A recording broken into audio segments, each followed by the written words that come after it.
some business leaders are genuinely sort of concerned about technology, either because in their past experience they haven't really dealt with it, they're not as proficient with it as some people, and some of them are just concerned about what technology would bring, because transformation may be triggered by technology, but it means much more in terms of what it brings to the company. Some people, as a result, would sort of prefer to stop any change from happening whatsoever and ensure that their own sort of domain and function continues as the way it is, with no transparency, with no change to their business. So those are the problematic people that have the resistance. The others, the ones that are not as proficient, if they have the ability or the desire or the motivation to learn, they usually eventually see the benefit, the value to them, and if their transformation is done well, then they get on board. When in regards to strategy and business, I think eventually the key thing about strategy is its execution. And that's particularly true in the day where technology is changing so frequently and new companies are coming up, and companies don't maintain themselves for too long. If we look at sort of Fortune 500, for example. So the time of the companies that are sustained for a long period of time has gone down, new companies are coming up, and that requires the execution to be much leaner and much more agile than ever before. There are two types of metrics that you need to look. The metrics for the transformation itself and the metrics for the business, and they are tied. What I mean by that is the metrics for the transformation depends really much on the type of transformation. Are we doing a certain sort of initiative or a new product, or is it a true corporate-wide transformation which has not only a technological aspect, but a business aspects, a people aspects, and very much a cultural aspect.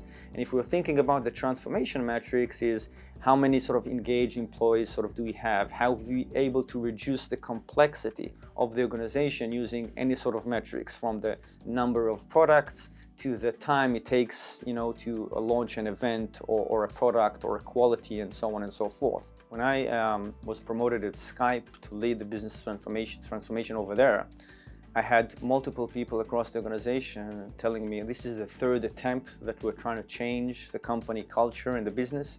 It's going to fail again. And after a few weeks, I understood what they meant. Nobody really had any sort of appetite to change, and we were very close to kind of failing once again.